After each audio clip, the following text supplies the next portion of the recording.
¿Qué tal? Buenos días, buenas tardes, buenas noches o, como decimos siempre, en el momento en el que estén sintonizando esta nueva emisión de La Última Página, les damos la bienvenida a cada uno de ustedes que nos está mirando y que está presenciando este acto universal de la existencia, de la manifestación de la divinidad que es Porrini. Porrini ha dicho otra vez, voy a manifestarme, voy a encarnarme en la figura de un hombre cercano a los 50 y monedas, de nibios cabellos. Y dijo, aquí estoy, yo soy el que soy. Yo soy el que soy. Y con sus negros cabellos que iluminan la pantalla, Porrini dice, hágase, Fiat. Porrini es el Fiat. Sí, 600. Fiat, para más no da. Gracias que llegó una Vespa. Todo Maestro. Es un Fiat Regata, podría ser también. Santo Padre, la excomunión la estoy esperando, porque ya no me queda nada. Bueno, ¿Cómo era bueno. Se cree la cuarta persona de la Trinidad. Bueno, qué sé yo. Por ahí le estás, you're barking on the wrong tree. Qué sé yo. No sé si bueno, en fin, no metamos en despelotes. Pero qué rico mate que voy a tomar, Porrini, en este mate espectacular. Si usted un quiere mate para conseguir ustedes, los mates de la asociación. La Asociación de Estudios Humanísticos, basta con mate con el comunicarse a vuelta de correo. Recibirá en nuestra casilla de correo, podrá enviar su carta apostillada. Qué antigüedad, ¿no? Carta apostillada. Me encantó. Así que bueno, nada, Bien. Aquí estamos nuevamente, como cada lunes. El lunes pasado yo estuve ausente, pero no. No estuvo. Alguien tenía que manejar torpemente las cámaras. No, muy bien. Estaba presente como público silente en la magnífica conversación que tuvieron Sebastián Porrini con el amigo querido Sebastián Randle. Aquí va un saludo enorme. Así que hoy volvemos el dúo original de La Última Página. Me hiciste reír, pusiste, no bastaba con un Sebastián. No bastaba con un Sebastián. Tenía que haber hay dos. Y hoy vamos a hablar de literatura, Sebastián. Sí. ¿Y de qué literatura? Estas son las cosas lindas que pasan en La Última Página. A mí por lo menos me pasa cada vez que Porrini me dice, ¿leíste a fulano de tal? No, le hacemos un... Primero dice, ¿qué te parece si le hacemos un programa a fulano de tal? ¿Lo leíste? No. Toma, léelo. Me da una novela, un libro, y vuelvo encantado. Me pasó con Thomas Bernhard, me pasó con Houellebecq, y ahora me pasa con este autor que, ¿qué puedo decir? Yo leí una sola, así que voy a hablar de esta que leí, y ahora me vas a prestar otra. Te voy a dar tiempo, Diego, para que hables de esa, porque es muy buena. No, hablemos los dos, porque es muy buena. Estamos hablando de Eduardo Mendoza. Eduardo Mendoza, escritor español, conocidísimo, prolífico como nadie. Vive todavía, tiene 81 años, es del 43. 81 años. 81 años. Creo que es de febrero. Sí, 81 años, escritor que yo no conocía. Catalán el hombre. Catalán, oriundo de Barcelona. ¿Y qué te diremos, Sebastián? No sé. A ver, lo primero que voy a decir es... lo que por lo menos puedo destacar en una primera lectura de Eduardo Mendoza es el manejo del castellano, por supuesto, sí, ¿no? Una prosa cuidada, una prosa con un ritmo y con una pulsión narrativa muy, muy sostenido, muy bien logrado. Y después la variedad, ¿no? La variedad. Vos tenés acá anotadas todas las obras, es una cosa de 1975, la verdad, sobre el caso Savolta. Ahora voy a hablar un poquito de eso. Y desde ahí hasta esta. Impresionante. Novelas y novelas, bueno, además de cuentos, ensayos y demás. Premio Cervantes. Premio Cervantes en el 2016. Lo tengo anotado, bien, no es porque perfecto. tenga una memoria. Yo pensaba el 2017, lo leí por ahí. Sí. Pero otra cosa también que hay en Eduardo Mendoza y que es característica también de un tipo de literatura muy interesante que a algún programa le hemos dedicado, esta literatura que es una mixtura entre varios géneros, que no es un género, no es el otro, no podemos clasificarla, no podemos ubicarla dentro de una escuela literaria, con lo cual estamos en presencia de una buena obra literaria, ¿no? Aquella que es heteróclita, no puede reducirse a reglas establecidas. Y con Eduardo Mendoza no vayan con el manual a decir, bueno, a ver, voy a leer una novela posrealista porque va a trabajar sobre la... No. Tono que... Sí. Me hace acordar a tanta gente, pero bueno. En el caso de Eduardo Mendoza se van a encontrar con una literatura que es totalmente rupturista en algún punto, y por rupturista no me refiero a vanguardista, no, sino que justamente rompe los moldes, oxigena ciertos cuerpos asfixiados, que están muy bien, tal como lo hiciera Cervantes, por ejemplo, por poner un ejemplo, con el Quijote, respecto de las novelas de caballerías. Sí. En el caso, por ejemplo, de la novela que voy a trabajar o que vamos a comentar, bueno, la picaresca, hay también una saturación de un tipo de género novelístico en la primera mitad del siglo XXI. Sí, estamos hablando de fines del siglo XX, principio del XXI. Hay un tipo de novelas, una forma de entender la novelística de misterio, aventura policial, histórico, religioso. Y Eduardo Mendoza dice, no, muchacho, basta, porque esto... Y escribe una obra como, la novela de la que estoy hablando es El asombroso viaje de Pomponio Flato. De Pomponio Flato. Perdón, porque aparte, es una novela trágica por momentos. Por momentos es tremendo. El final es... Bueno, no les voy a contar el final, por supuesto. Me muero de ganas por contarles el final, pero es para leerla. Les juro que la empiezan a leer y no la pueden soltar porque es una novela, qué sé yo, no llega a 200 páginas. ¿Qué tendrá? 185 páginas. En papel, esta es la edición de Seix Barral, que creo que es la única que tiene los derechos ahora. En papel grueso, letra grande, o sea, menos de 200 páginas. Una novela para leer, ¿qué diré? ¿En una tarde? Sí, o en dos sentadas. Pero no sé. Muy buena. Pero muy buena, muy interesante, muy buena. Y muy fresca. Eso es lo que le falta a la literatura contemporánea. Le falta frescura y algo fundamental. Y ya te dejo hablar. Que con Eduardo Mendoza va a estar muy patente, por lo menos en esta que leí, y sospecho que en otras tantas también. La frescura del humor. Pero de un humor que no es, el humor fácil, el gag, claro. el retruécano, el juego de palabras. No. Es un humor que permite justamente el ingreso a una crítica más profunda. Exacto. Claro. La frase final de la novela es magnífica, es perfecta, porque, bueno, ¿no? Ahora les voy a contar. Pero contame vos, Sebas, yo simplemente para ordenar un poquito, la obra de Eduardo Mendoza comienza, como bien decía Diego, con La verdad sobre el caso Savolta de 1975, o sea, casi 50 años de una carrera literaria impresionante. La verdad sobre el caso Savolta, hay una película. Fue llevada al cine en 1979, ahí nomás, española. Transcurre en Barcelona, prácticamente todas sus historias. Ahora voy a hacer el caso de alguna no, pero casi todas transcurren en Barcelona. El caso Savolta transcurre entre 1917 y 1919, que fue una época de gran crisis política, social en esa zona, en Cataluña, en España, bajo la monarquía de Alfonso XIII, que estaba agonizando, ¿no? Iba camino después a la dictadura de Primo de Rivera. Y la novela tiene una particularidad, está narrada como si fuera el testimonio de un juicio, ¿sí? Que viene a revisar los hechos ocurridos en esa etapa, entre 1917 y 1919, en la empresa Savolta, porque Savolta no es una persona. La verdad sobre el caso Savolta uno diría, es un nombre. No, es una empresa en la que hay una serie de personajes que desde comienzos del siglo XX alguno ha llegado a Barcelona y están en una actividad un tanto ilegal. La novela está narrada de una manera impresionante, copiando cierto estilo del testimonio, pero también con cartas y demás. Fue premiada inmediatamente. Yo creo que tengo anotado, discúlpenme la desprolijidad, pero si no me equivoco, sí, obtuvo el premio de la crítica, exactamente, no me acordaba qué premio, el premio de la crítica, y fue la consagración de Eduardo Mendoza que, valga decirlo, no se quedó en un premio, sino una producción impresionante. Y acá viene lo que quería aclarar.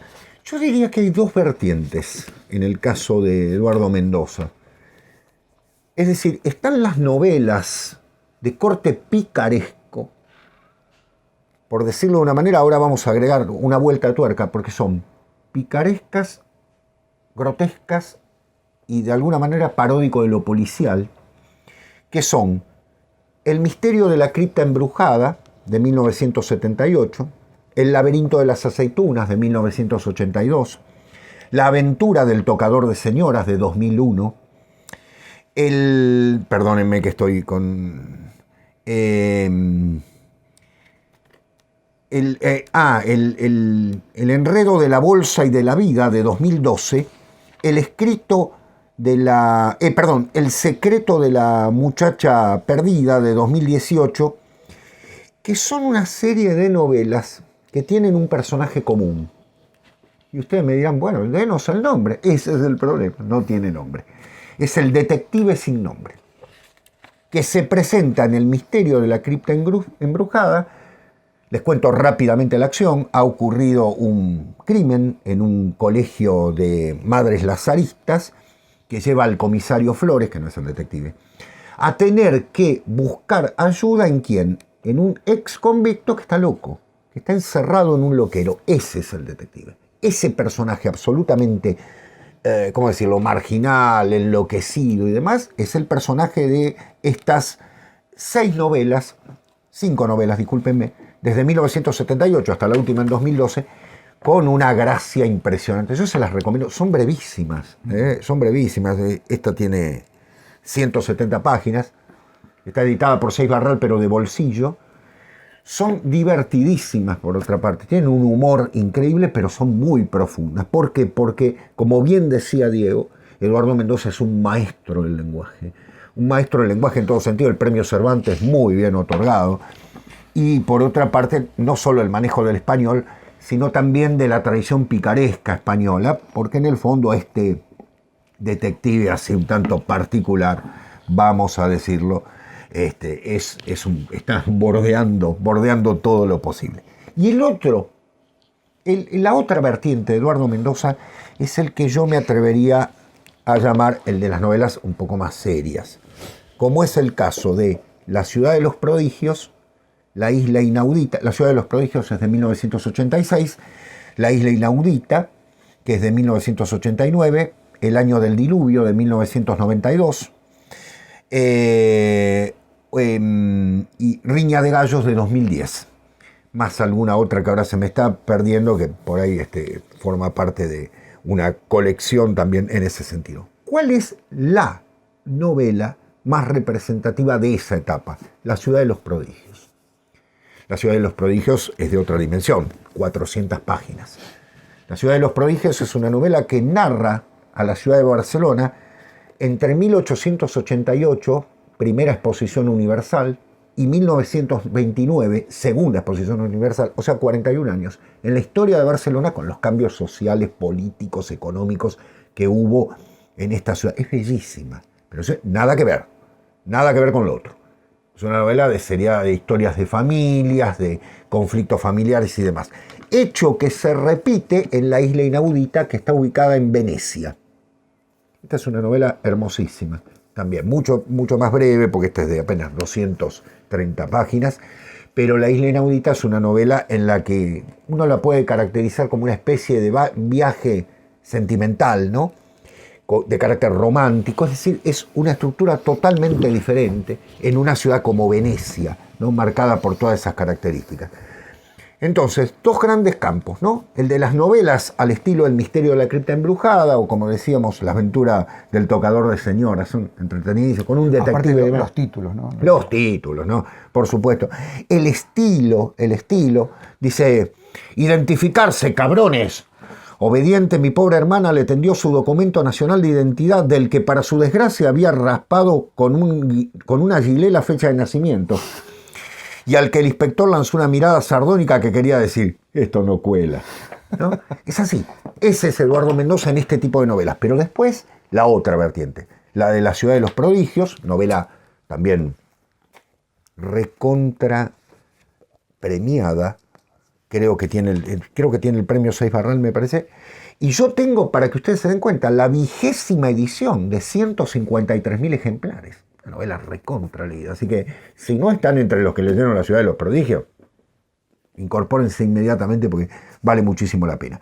Pero voy a dejar que hable Diego de la de Pompolio Flato, porque no. Con el Felón, con el querido Felón, Jorge Ferro. con San Jorge Ferro, hablamos en algún momento de Eduardo Mendoza. Yo no sabía que a él le gustaba y en un momento salió y me dice, ¿te gusta? Yo soy un apasionado. Bueno, digo, creo que también como homenaje al querido Felón vamos a esto. Diego. La anécdota es simple y a la vez desopilante, ya la premisa es genial.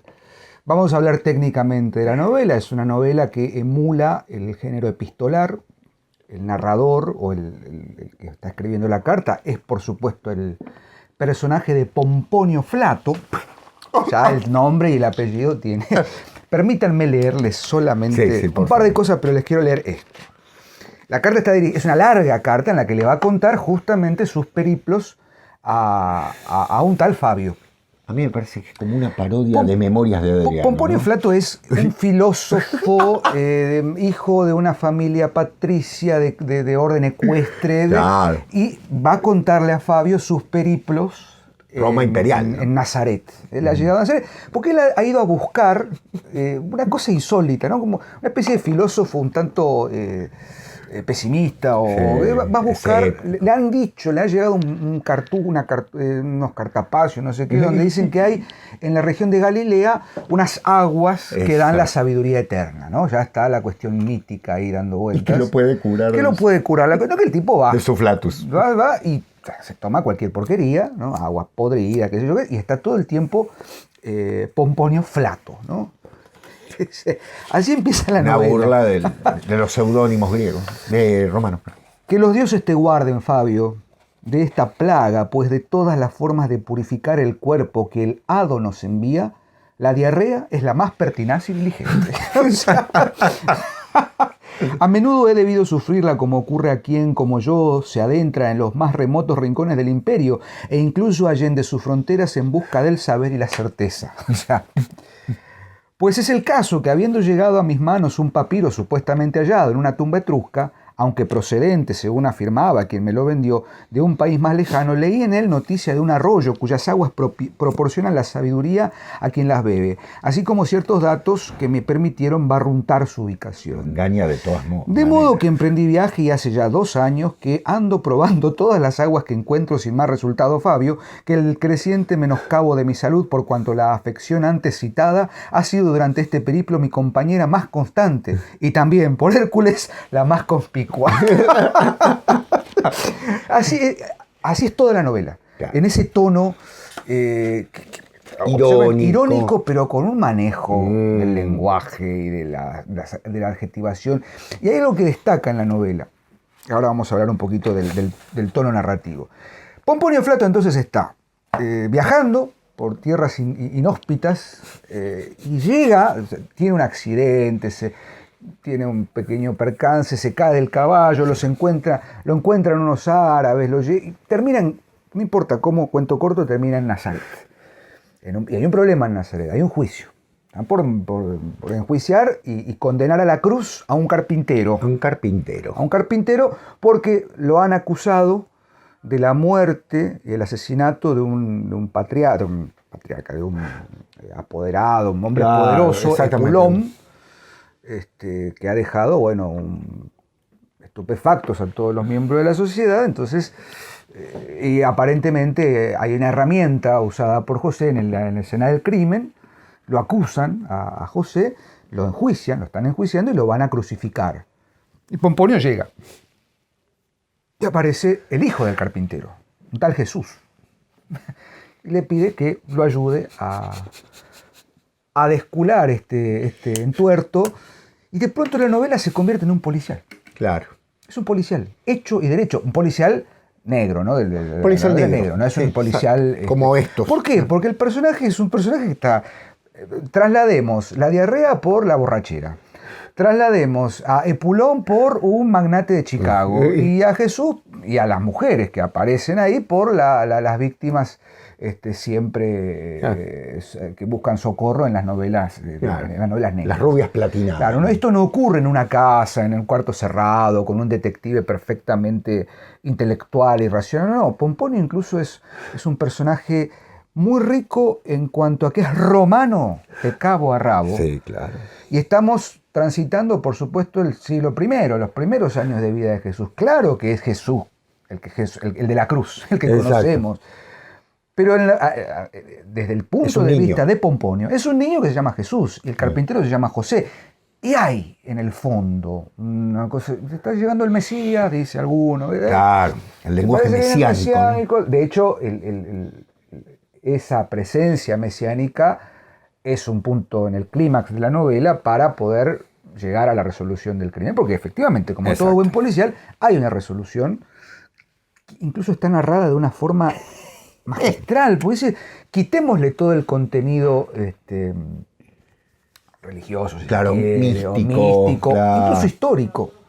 Son personajes tranquilamente, o sea, tranquilamente la novela podría haber sido, cambiándole mutatis mutandi, nombres, lugares, espacios, vuelvo a decir, en vez de ser en Galilea, que sea en Chicago, que sea acá, tranquilamente podría ser una novela policial. Y es ahí donde viene el primer estilete de Eduardo Mendoza, que es justamente la parodia, la satirización de ese tipo de novelas que justamente son todo lo contrario, que bajo el disfraz de ser una novela de enigma, de aventuras, de policial, pretenden esconder un mensaje místico, un mensaje trascendente totalmente endeble, ¿no? Claro. Pongamos por caso el Código Da Vinci de Dan Brown. Claro. ¿No? Vamos a analizarla, porque en realidad la última cena de Da Vinci esconde un mensaje que la heredera de Cristo en la tierra es esta mujer y el Blue... María Magdalena. Pará un poquito. Exactamente. No. Es el proceso a la inversa. Exactamente. En este caso, Mario Mendoza utiliza el género no como... A ver, sí, lo utiliza como ocultamiento, lo utiliza justamente como medio para desmontar y desarmar el propio discurso de estas novelas que, con una solemnidad bastante antipática, se erigen como las grandes verdades sobre estos temas. Y la mejor forma de hablar de estos temas es desde la sátira. Vuelvo a decir lo que mencionábamos antes. Así como Cervantes hace en el Quijote una fuerte crítica a las novelas de caballerías que ya estaban agotadas en 1600, 1605, aquí podríamos decir que Eduardo Mendoza dice, muchacho, la única forma de hablar de esto es desde este lugar, desde la sátira. Muy bien. ¿No? Para no caer en la falsa idea de que hay un mensaje trascendente. Para eso hay otro tipo de novelas. Claro. Vamos a hablar seriamente de esto. Bueno, y aún así, cuando uno termina de leer esta novela, que recomiendo fervientemente que lean, insisto, se consigue, es una novela breve, el final de la novela, los últimos 2 capítulos, dejan una cosa hermosa. A mí me pareció hermoso el final, el último diálogo que tienen Jesús con Pomponio. Con Pomponio. Y hay un momento, bueno, entre los muchos que podríamos citar, Pomponio no cree en los dioses. En los dioses. Claro. En un momento hay... Es el típico romano de esa época. Bueno, en un momento hay una situación en la que un personaje, merced a una estratagema, algún artefacto, no sé qué, finge estar muerto. Y el propio personaje lo termina contando, finge estar muerto y luego de 3 días salí del sepulcro. Salí, queda como... Entonces Pomponio más adelante va a decir, qué cosa rara, ¿no? Cosa insólita escuchar que alguien permanece muerto y al 3er día resucita. Pero lo dice con convicción, no lo dice, claro. O sea, no lo dice desde un escepticismo, lo dice porque es, insisto, como bien decía, un romano va en la letra. Claro. Escéptico, como todo romano en ese siglo. Dice, bueno, están en la pesquisa, ¿no? Porque ahí empiezan a toda la cuestión de, bueno, se empiezan a meter por tugurios, a ver qué pasó, qué vio alguno, qué vio el otro.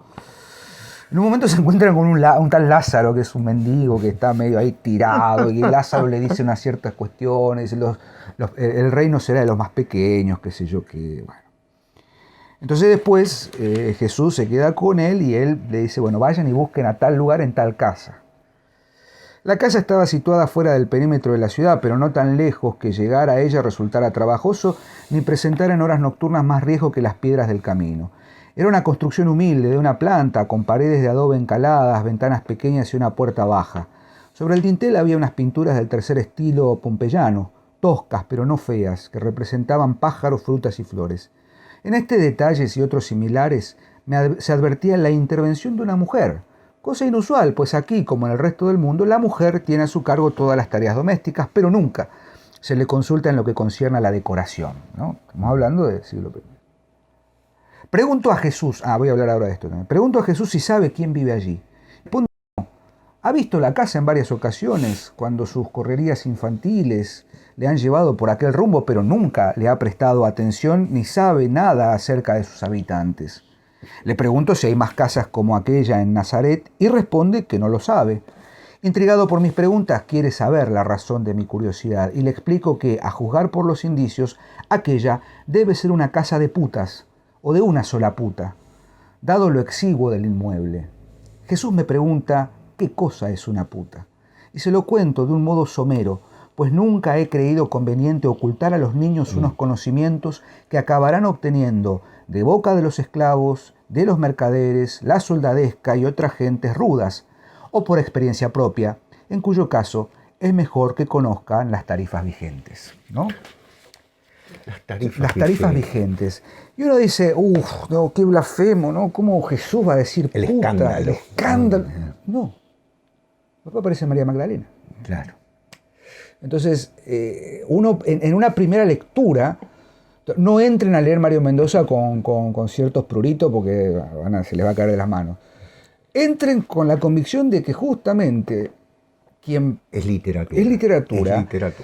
Y es una forma también de oxigenar, vuelvo a decir esto, oxigenar esa asfixia solemne que hay en algunos textos que vos decís, reíte un poco de esto. El humor. Pero no reírse de una manera socarrona e irrespetuosa. Es muy difícil diferenciar la idea del humor de la chabacanería. Sí. Porque el humor, justamente en el humor, en la sátira, se dicen las mayores verdades. Totalmente. Pero hay que saber reírse también de ciertas cuestiones. Habrán notado el tono, el uso de los tiempos verbales.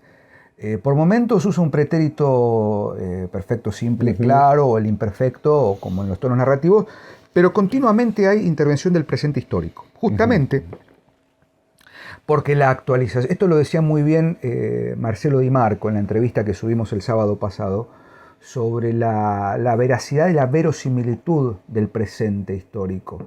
Es algo que está sucediendo, claro, que ya sucede, pero se sigue actualizando. Por eso la frescura de la novela. Sí, exactamente. Jesús me preguntó y le digo, tal cosa, está sucediendo ahora, pero en un pasado no muy lejano. En ese sentido también el uso de los tiempos verbales está muy cuidado, pero juega con esta ida y vuelta entre el pretérito del pasado y el presente histórico. Exacto. ¿no? También para actualizar esta historicidad de Jesús, ¿no? Pero bueno, me encantaría contarles el todo de la novela, pero bueno, Sebas. Es una gran novela. Yo justamente de todas le pasé esta a Diego, porque sin lugar a dudas es un poquito una joyita. En torno de una literatura que ya les digo, toda la obra de Eduardo Mendoza es exquisita. Yo he leído las novelas, bajé estas porque las de estas que son más picarescas, como El misterio de la cripta embrujada, o La aventura del tocador de señoras, o La aventura de las aceitunas, que el título exacto lo tengo anotado aquí. El secreto de la muchacha perdida y el laberinto de las aceitunas. Son novelas muy, muy divertidas, muy entretenidas. Incluso se van a reír, ya les digo, por el simple estilo del español. Pero a la vez, la otra parte, ¿no? La que decía La ciudad de los prodigios, La isla inaudita, que es una novela romántica, ¿no? O sea, maneja todo. Eduardo Mendoza es un polígrafo en ese sentido. Tiene una capacidad de ubicarse. Ahora bien, habrán notado algo que es algo diferente. ¿Por qué?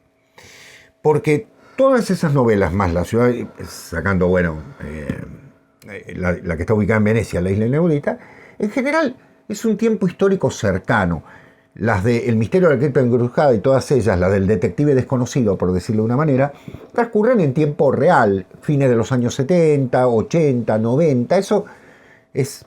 La ciudad de los prodigios se ubica entre 1888 y 1929. Es una historia de los últimos 100 años, por decirlo. En cambio, en esta, siglo I. ¿no? O sea, maneja perfectamente el conocimiento de la historia y de lo que es un romano, de lo que es un ser de la clase ecuestre, como decía Diego, ¿no? Y un datito más. Su novela Riña de Gallos está justamente, Diego, que no la leyó y muy bien, porque, ¿cómo se da cuenta? Es una sátira del Código Da Vinci. Justamente, él está satirizando ese tipo de novela. Ustedes verán que Diego guarda papeles antes. Lo que pasa es que yo cuando leo una novela recorto del diario. Acá está la reseña. Las críticas de los diarios. Que salió escrita por, ya te digo, Marisa Aviliano en La Nación. Supongo que porque esta novela es del 2008, si no recuerdo mal. Y debe ser de esa época. Yo guardo el recorte para un poco.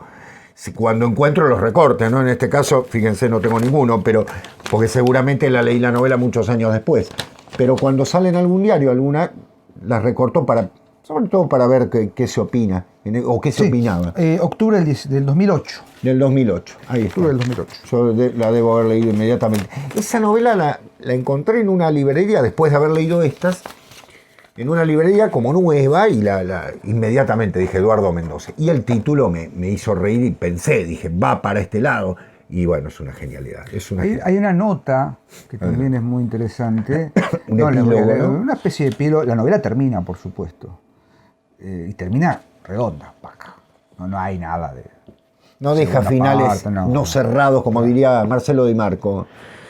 Nota, hasta el lector más ingenuo habrá advertido, que el presente relato es pura ficción. Listo. Ya está. No vengan a hincharme la paciencia con que, ay no, porque el dato histórico...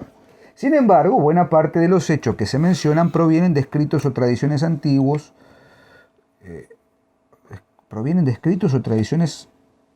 Bien. Algunos de los cuales señalo ahora por si desea conocerlos el curioso o el aficionado a estos temas. Ahí empieza, ¿no?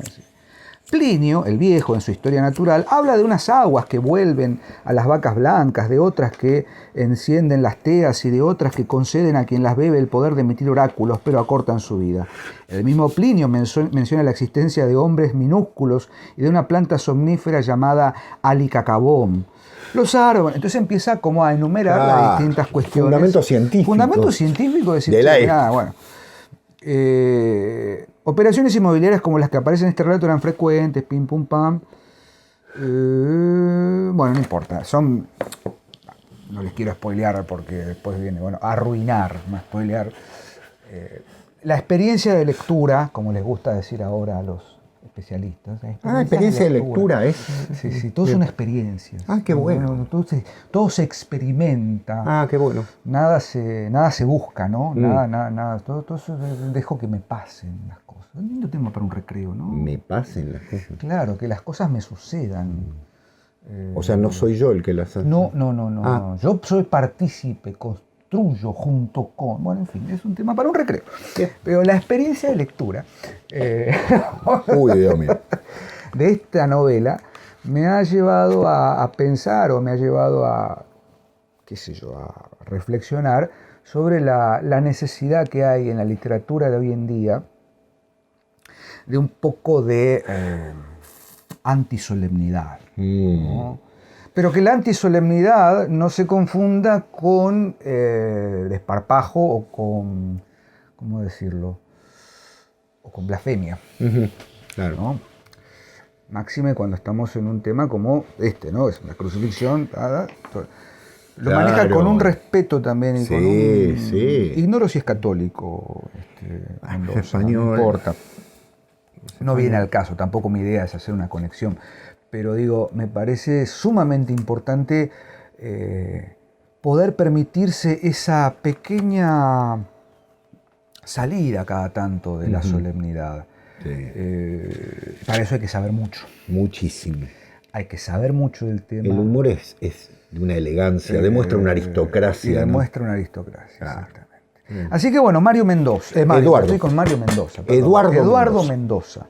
Escritor. Premio Cervantes 2016. Valga decir, Diego, los premios Cervantes, que se entregan desde fines de los años 70, hay que decirlo, son en lengua castellana, entonces ya está acotado, pero qué premios, ¿no? Bueno, ahí está Borges, Bioy Casares, en nuestro caso, Juan Gelman, grandes argentinos que lo obtuvieron, pero también grandes mexicanos, grandes peruanos, etcétera, etcétera, uruguayos, pero en este caso un catalán, un español, de una prosa impresionante. A mí, Eduardo Mendoza, me resulta... Pueden verlo, si les interesa verlo, hay una entrevista en YouTube, incluso en su biblioteca, que es muy interesante, muestra la biblioteca. Es un ser humano muy afable, por otra parte, como demuestra en su narrativa, ¿no? Es un narrador afable. Es un narrador afable. Y el personaje, bueno, los personajes son increíbles. El detective está totalmente loco, diríamos por simplificar, pero bueno, es un genio. Bien. Así que bueno, nuevamente, Sebastián, como siempre, hemos cumplido con la faena. Eduardo Mendoza, eso esperamos. Vayan, lean, pregunten, investiguen. Y nosotros nos volveremos a encontrar el próximo lunes en una nueva emisión de La Última Página. Si Porrini quiere manifestarse, claro está. Y si no quiere, bueno, capricho de la vida. Paciencia. Gracias, Sebas, como siempre. Del mismo modo, a Diego, ustedes gracias. que tengan muy buena semana. Nos vemos. Chau. Adiós. Gracias.